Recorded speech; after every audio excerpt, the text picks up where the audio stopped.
Chers amis, bonjour. Nous sommes le jeudi 14 août 2025. Il est 8 heures. Quelques news de l'Arménie de l'Artsakh et de la diaspora arménienne. La Maison-Blanche a publié la liste des 7 dirigeants, dont celui de l'Arménie, qui soutiennent la nomination de Donald Trump, le président américain, au prix Nobel de la paix. Donc, dans cette liste, bien sûr, en premier, c'est le Premier ministre arménien Nikol Pachinian qui figure. Après, il y a Aliyev, donc le président dictateur de l'Azerbaïdjan, le président gabonais Brice Oligarque Nguema, le premier ministre israélien, bon, écoutez, je vais pas rajouter, donc Benjamin Netanyahou, du premier ministre cambodgien Hun Sen, du ministre rwandais des Affaires étrangères Olivier Nduhirere, oui, Nduhirere, et du gouvernement pakistanais. Voilà donc la liste donc, de ceux des chefs d'État, oui, des chefs d'État qui soutiennent pour le prix Nobel de la paix à Donald Trump. Sans doute il aura l'an prochain, hein, parce que cette année a priori la liste était définitive au 31 janvier, donc il ne figure pas donc Donald Trump, mais là il désire ardemment l'avoir. Hein. C'est suite donc l'Arménie et l'Azerbaïdjan le soutiennent suite à la signature donc vendredi dernier 8 août des préaccords de paix à Washington, donc sous l'arbitrage des États-Unis. Hein. Voilà donc Donald Trump qui veut faire, il veut que la région du Sud-Caucase revienne à la paix, tout simplement pour son prix Nobel. Hein. Beaucoup, il est très intéressé par sa carrière personnelle plutôt qu'au sort des Arméniens ou des Azerbaïdjanais. Voilà.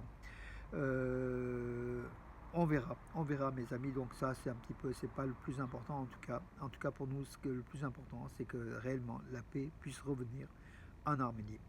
Donc Trump a dit à propos justement de Pachinian et Aliyev, c'est un immense et magnifique honneur de vous accueillir à la Maison Blanche, c'est une grande réussite. Donc le président américain a publié sur les réseaux sociaux donc une vidéo de sa rencontre entre guillemets historique avec les dirigeants arméniens et azerbaïdjanais. Voilà, la vidéo contient des images du sommet, du début à la fin, accompagnées d'extraits de discours de Trump, Aliyev et Pachinian. Voilà, c'est c'est un immense et magnifique honneur de vous accueillir tous à la Maison Blanche pour ce sommet de paix historique entre l'Arménie et l'Azerbaïdjan, a déclaré le président américain. Voilà, donc mes amis, donc tout ça pour mettre en valeur le rôle de Trump par rapport peut-être à la Russie aussi, hein, donc on verra. En tout cas, c'est le prix Nobel de la paix qui intéresse l'homme de Washington. Le département d'État américain donc, indique que la signature du document entre l'Azerbaïdjan et l'Arménie ouvre les perspectives élargies pour les entreprises américaines. Voilà, donc c'est ce qu'a indiqué donc le Tamei Bruce, qui est la porte-parole du département d'État américain, enfin le ministère américain des Affaires étrangères, en fait, si vous voulez. Voilà, Tamei Bruce qui a déclaré donc cela, que justement le document signé entre l'Azerbaïdjan et l'Arménie ouvre des perspectives élargies pour les entreprises américaines. Voilà, donc les dirigeants des deux pays ont signé des accords économiques bilatéraux avec les États-Unis, ouvrant de nouvelles opportunités pour les entreprises américaines et mettant en évidence le potentiel considérable du Caucase du Sud dans les domaines du commerce, du transit, de l'énergie, des infrastructures et des technologies, a souligné la représentante du département d'État américain, donc Tamei Bruce. Voilà, donc les Américains sont aussi intéressés au niveau économique, hein, par rapport à ce Sud-Caucase et ces préaccords de paix. Nikol Pachinian ne participera pas à la session du Conseil intergouvernemental euro-asiatique des pays de l'Union européenne, l'Union économique euro-asiatique, pardon. Voilà.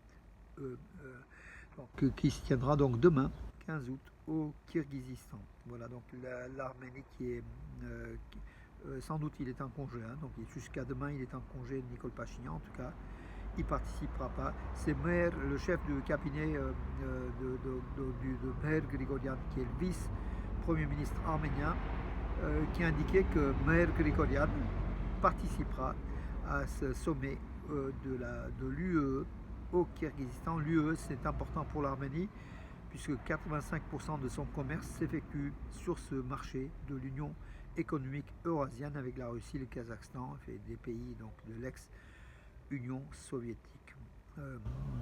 Voilà, donc bonne nouvelle aussi mes amis en termes économiques pour l'Arménie. Le volume du secteur de la construction en Arménie a augmenté de 18,5% au premier semestre 2025 par rapport à l'an dernier, la même période de l'an dernier qui s'établissait à 224 milliards de drams en augmentation de 18,5%. Donc c'est énorme. Voilà, écoutez, quand la construction va, tout va, disent les économistes, et la construction en Arménie est à la pointe. Donc voilà, donc ça veut dire que l'économie derrière va vers le haut et c'est une bonne chose pour l'Arménie, également pour le tourisme et pour d'autres domaines économiques qui rapportent des devises à l'Arménie. C'est une bonne chose. Voilà. Des vols vers l'Europe sont prévus au départ de l'aéroport Chirac de Gomli. Chirac de Gomli, l'aéroport qui est le deuxième aéroport international d'Arménie après Zvartnots Armenia d'Yerevan, mais avec des volumes bien moindres. Donc je crois que c'est de l'ordre de 5 à 10 000 passagers par an, alors que l'aéroport international de Yerevan, Zvartnots Yerevan, c'est de l'ordre de 3 millions à 4 millions entre les allers-retours donc de passagers. Voilà. En tout cas, donc c'est quand même important. David Khoudatian, qui est le chef, le ministre de l'administration territoriale et des infrastructures d'Arménie, qui se trouvait à Gubri pour voir les routes, l'état des routes en construction dans cette région de Chirac, a déclaré que voilà, il y a une compagnie aérienne qui va faire, donc il y a des accords qui ont été signés, qui va desservir l'Europe, parce que jusqu'à présent l'aéroport Chirac de Gubli était surtout relié aux villes de Russie, voilà, essentiellement aux villes de Russie. N'oublions pas aussi la base russe, la base centre russe avec 3000 soldats russes stationnés en Arménie qui prennent sans doute l'avion des fois pour leur déplacement, pour le retour dans leur famille.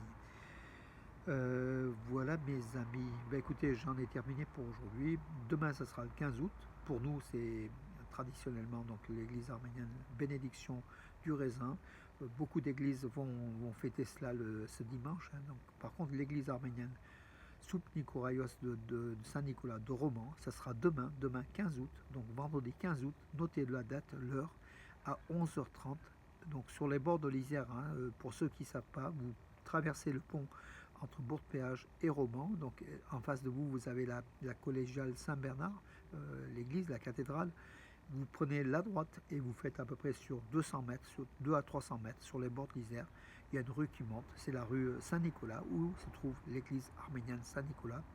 Donc l'office sera célébré donc, par le père Houssik Sarkisian et le Sargavak Garbis Mualian, que je salue, qui me suit régulièrement, même le père Houssik Sarkisian, donc je salue bien évidemment, qui est très très dynamique. Voilà. Il y aura aussi une chorale, la chorale de l'église. Voilà mes amis pour aujourd'hui, je vous donne rendez-vous à demain, je vous souhaite une bonne journée. Et puis non, juste pour vous signaler aussi, ce soir, 2 clubs arméniens sont dans les coupes européennes. Ararat Armenia qui est en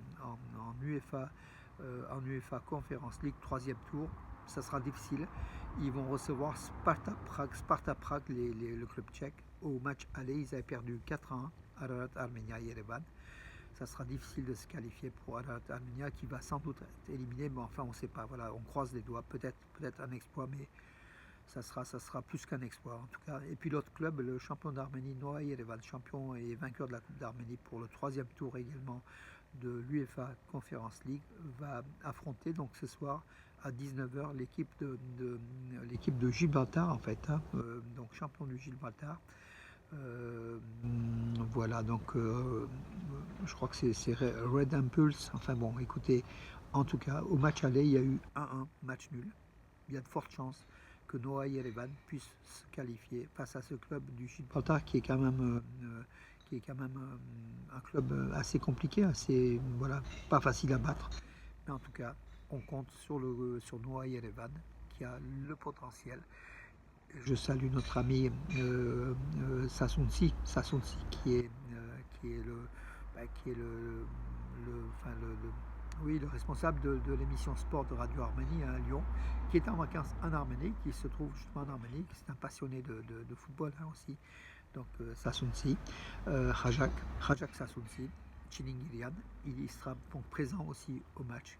Quel chanceux, voilà. Pourvu que Noah gagne, mes amis. Bonne journée et à demain.